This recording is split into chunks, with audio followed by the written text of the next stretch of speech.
Hi, I am Sophia. Welcome to True Payback, where story hits different. Hit subscribe, let's dive in. Every family has a table. Not a metaphorical one. A literal one. Wood or laminate or glass, surrounded by the same chairs in the same arrangement for as long as you can remember. Our family's table was dark oak, 6 chairs, positioned under a chandelier my mother had picked out in 1998 and never once considered replacing. It seated 6, but there were only 4 of us. The 2 extra chairs were always there. Waiting, I used to think as a child, for people who might deserve to sit down. I am 31 years old. My name is Celeste Morgan. And for most of my life I was the chair nobody wanted. My sister Dana was everything at that table. 2 years older, louder, effortlessly capable of filling a room with exactly the kind of energy my mother called presence. Dana laughed at the right moments. She agreed with my father when it mattered and disagreed with him when it made her look independent. She married a man named Trevor who wore Oxford shirts to family dinners and talked about his commercial real estate portfolio with the casual authority of someone who had never once questioned whether he deserved the space he occupied. I was the other one. Not the black sheep. Not dramatic enough for that. I was the one my mother introduced at parties with a slightly lowered voice.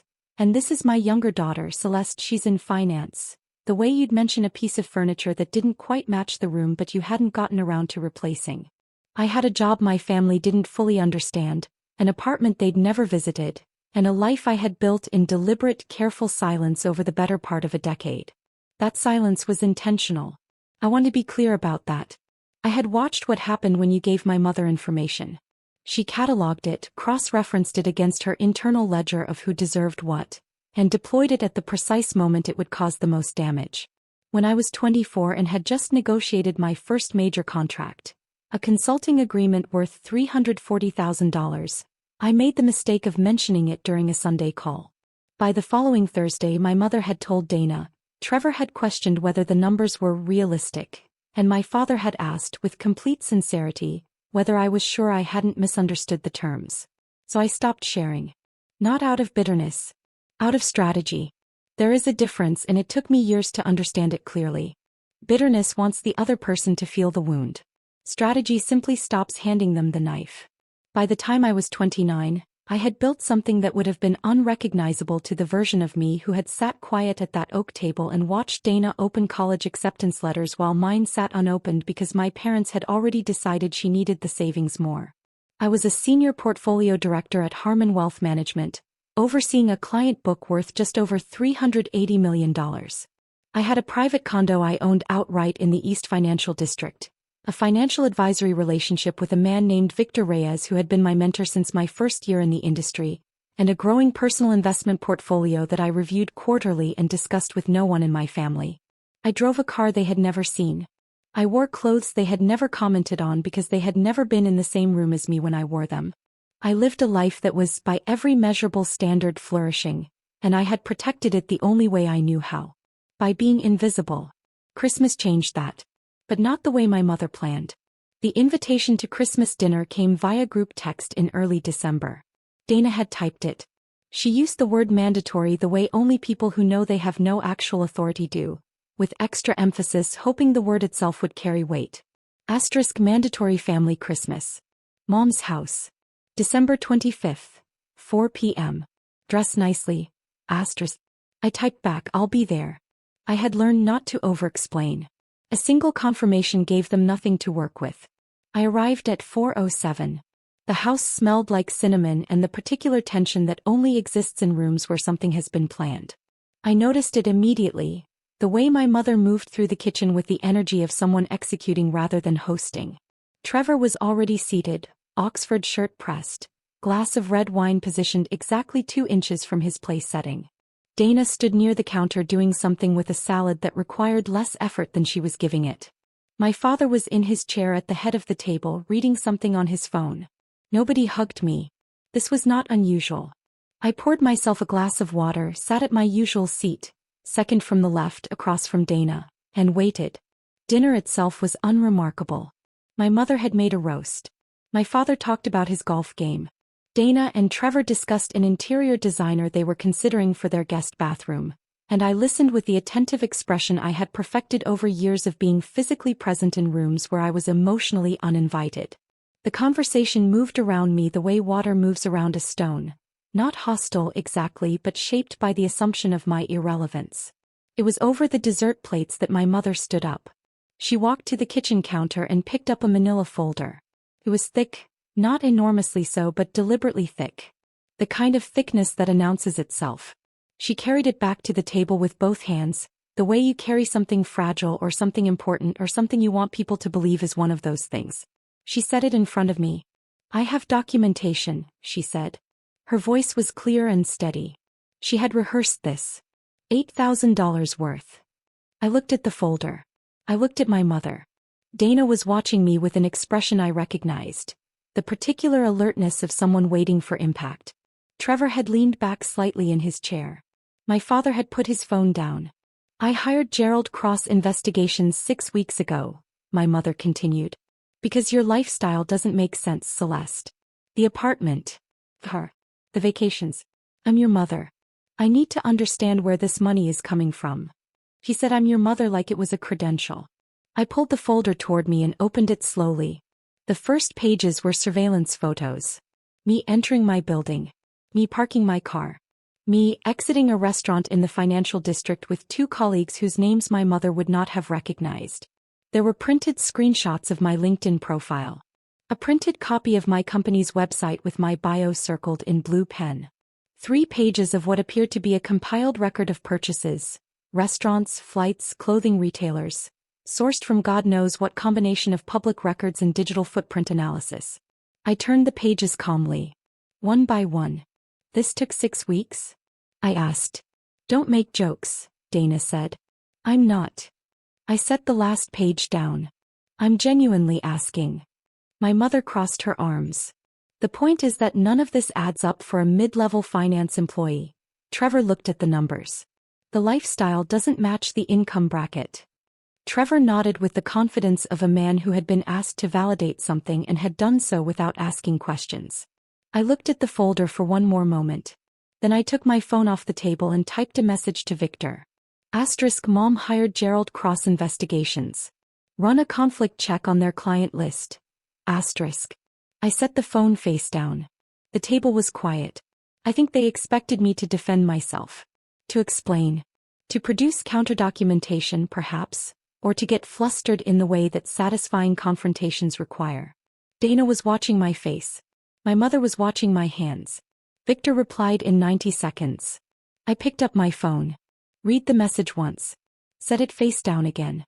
Then I pushed the folder back across the table toward my mother. "You should keep this," I said. "Celeste." "Mom." My voice was quiet. Not cold. Just quiet. "Your attorney is about to call you." She stared at me. "I'd take it outside," I said. Her phone rang 4 minutes later. She looked at the screen. Looked at me. Stood up from the table and walked out of the dining room toward the hallway. The door to the sitting room clicked shut behind her. Dana looked at me across the table. "What did you do?" "I didn't do anything," I said. I picked up my fork and finished the last of my dessert. Victor Reyes had been in financial services for 27 years before he started his own advisory firm, Reyes Capital Group, with 12 clients and a 3-person team in a modest East Side office. By the time I met him at 23, he had 340 clients and a reputation in our industry for 2 things: an uncanny ability to identify undervalued assets, and a zero-tolerance policy for conflicts of interest. He was also, as it happened, a licensed forensic accountant who had spent the first 9 years of his career doing compliance work for the SEC. When I texted him about Gerald Cross Investigations, he did not ask me why. He did not ask for context or clarification.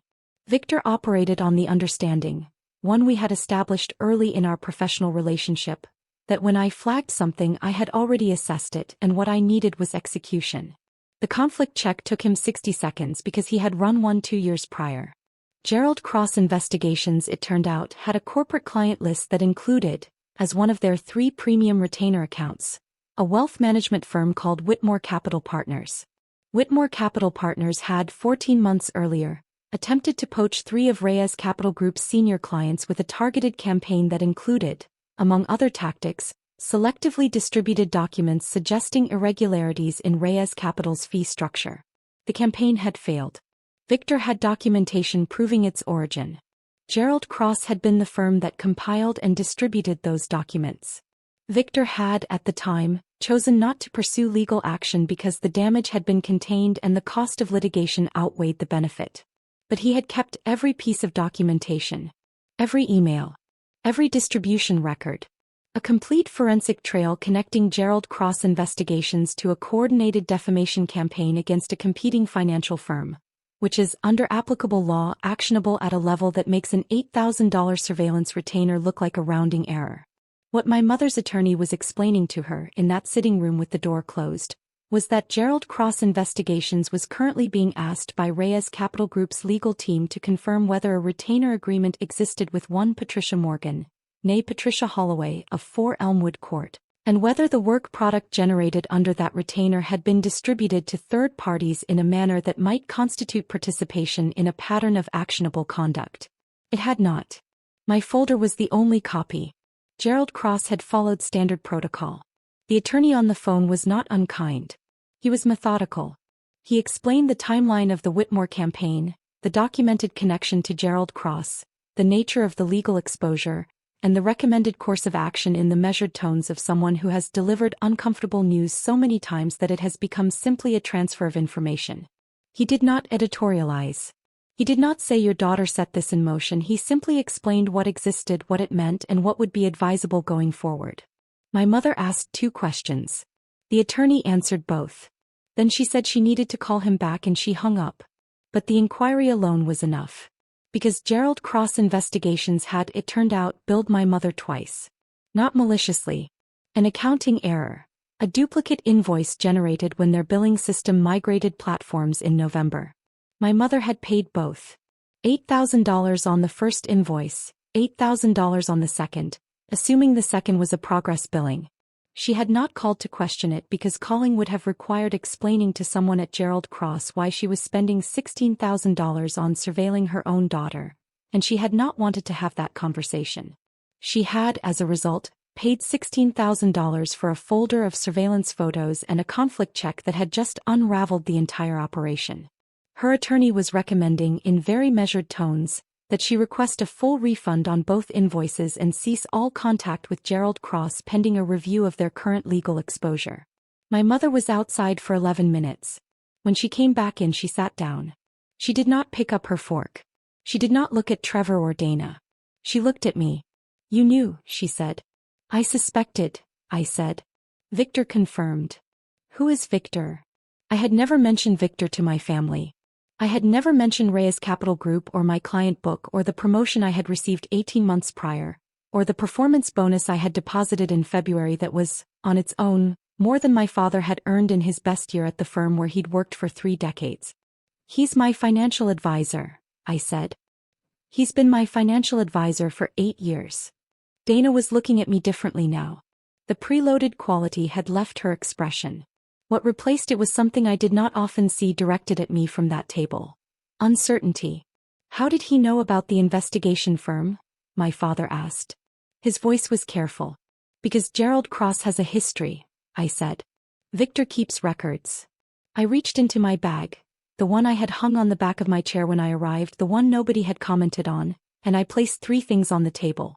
The first was a business card. Victor Reyes, Managing Director, Reyes Capital Group.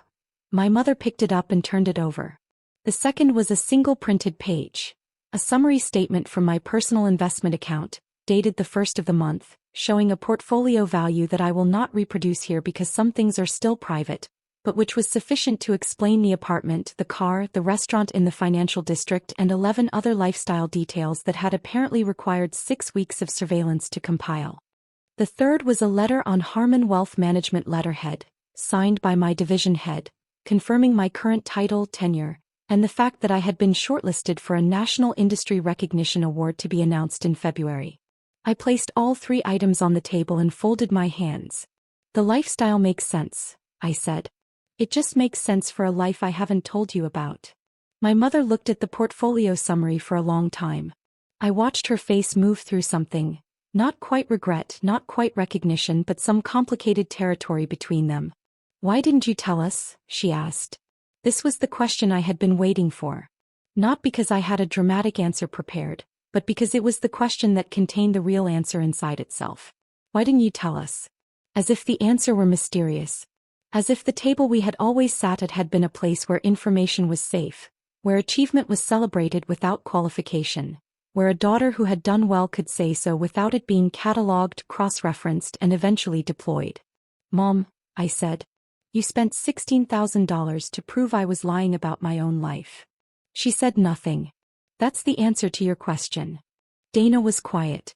Trevor was quiet. My father was looking at the letter on Harmon letterhead with an expression I had not seen on his face before. Something that might, in different lighting, have been called pride, but arrived about 9 years too late to feel like the real thing.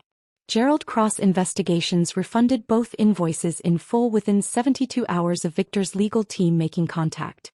My mother received a check for $16,000 and a letter of apology citing administrative errors in account management. She framed this, I was told by Dana, as a victory, as evidence that she had caught them in something.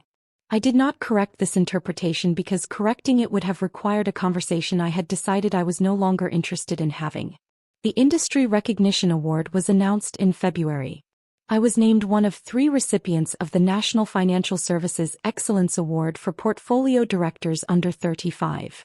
The announcement ran in 2 trade publications and, as these things occasionally do, was picked up by a regional business journal that ran a brief profile. The profile included my photo, my title, my firm, and a quote about my philosophy of building quietly and letting results speak. Dana called me after the profile published. I didn't know, she said. Not congratulations, just, I didn't know. I know you didn't, I said. Mom is, she stopped. She's having a hard time with it. I imagine. She wants to talk. I looked out the window of my condo, the one they had never visited, at the city I had built a life inside while my family sat at an oak table and discussed what kind of person I was. It was a clear day. The kind of clear you only get in February when the cold has pushed everything soft out of the air and what remains is precise and still. She can call me, I said. I'll answer. Dana paused. That's it. That's it. There was no dramatic estrangement. No ultimatum delivered, no door slammed. My mother called me the following Sunday morning. She talked about the refund check in the Investigator and said the word sorry twice. Once in a sentence about the money and once floating free without an attached object, the way people say sorry when they mean it but don't quite know what specifically they are apologizing for. I accepted both. Not because the wound wasn't real. It was. $8,000, $16,000. Was not the injury. The injury was older and more structural than any invoice, rooted in years of being the chair nobody wanted, the voice turned down at dinner, the achievement mentioned in a lowered register at parties. The injury was a table I had sat at since childhood and never quite belonged to. But I had built a table of my own. Victor and his team. My colleagues at Harmon. The clients I had worked with for years who called me when things went wrong and trusted that I would tell them the truth even when the truth was uncomfortable. A small, carefully chosen world of people who had seen exactly who I was and had chosen to sit down. That table didn't need the other one to validate it. It just needed me to stop pretending the other one was the only one that counted. In August, my mother sold the house on Elmwood Court. She and my father were downsizing. The mortgage had become uncomfortable, a fact I had suspected for 2 years based on small things. The lack of updates to the furniture, the group texts about splitting holiday costs, the way my father's shoulders tightened whenever the topic of home equity came up. They found a smaller place 20 minutes away, a townhouse with 4 rooms and no chandelier from 1998. I learned about the sale from Dana, who told me without particular agenda, just as information. There was a pause after she said it, the kind of pause that is a question without being phrased as one. I told her I hoped the move went smoothly. She said thank you and I meant it when I said it. I did not tell my mother that Reyes Capital Group had been quietly managing a real estate investment trust that included, as one of 7 commercial properties, a mixed-use building 2 blocks from her new townhouse. I did not tell her because it was not relevant, and because my financial decisions are not documentation I owe anyone. Some information is not a secret so much as it is simply private. The distinction being that a secret is hidden from people who are owed it, and privacy is simply a boundary with people who are not. I did call her on her birthday in September. We talked for 22 minutes. He asked about work. I told her things, not everything but things. Real ones. She listened without cataloging, or if she was cataloging, she had the grace not to show it. It was not forgiveness exactly. It was something quieter and more durable than that. My grandmother used to say that some debts get paid and some debts get dissolved. The paying requires a transaction, equal exchange, receipts, balance zeroed out. The dissolving just requires time and the decision made without announcement to stop carrying it. The $16,000 had been refunded. The rest I had decided could dissolve. I drove home from that birthday call through the financial district, past my building, past the parking structure where a surveillance photographer had once spent 3 days documenting my unremarkable comings and goings for a folder that would eventually be pushed back across a table. I parked. I took the elevator up. I made coffee and sat by the window and opened my laptop to review the quarterly reports Victor had sent that afternoon. Outside, the city moved in its efficient, indifferent way, the way cities do when they are large enough that no single story inside them is the whole story, when your drama and your triumph and your quiet coffee by the window are all equally invisible from the street. The numbers were good. They were very good. And nobody at that table would have known the first thing about them, which was, I had long since decided, exactly how it was supposed to be. Not a punishment. Not a power move.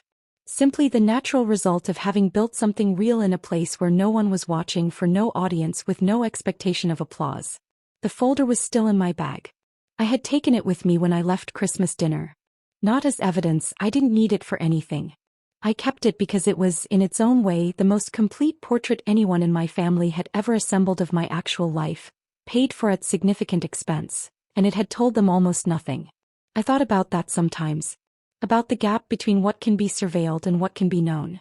You can photograph someone's car and her building and the restaurant where she takes her clients. You can compile her LinkedIn profile and circle her company bio in blue pen. You can spend $16,000 in 6 weeks and produce a folder of evidence that is accurate in every detail and completely misses the point. Because the point was never the apartment or the car or the restaurant. The point was 8 years of early mornings and studied markets and hard conversations with clients who were frightened and needed someone to hold steady. The point was a decision made at 23, in a small office across from a man named Victor who had looked at my work and said, "You have something," which was the first time a person in a professional context had said that to me without qualifying it. The point was choosing every day to build in silence rather than defend in public. Not because I was afraid, but because silence was the only environment in which something real could grow without being handled to death. None of that fit in a folder. I closed my laptop. The city outside was turning toward evening, the particular blue-gray of a late summer dusk settling between buildings. I finished my coffee. Then I texted Victor. Reports look strong. Talk Thursday. He replied with a single thumbs up. That was enough.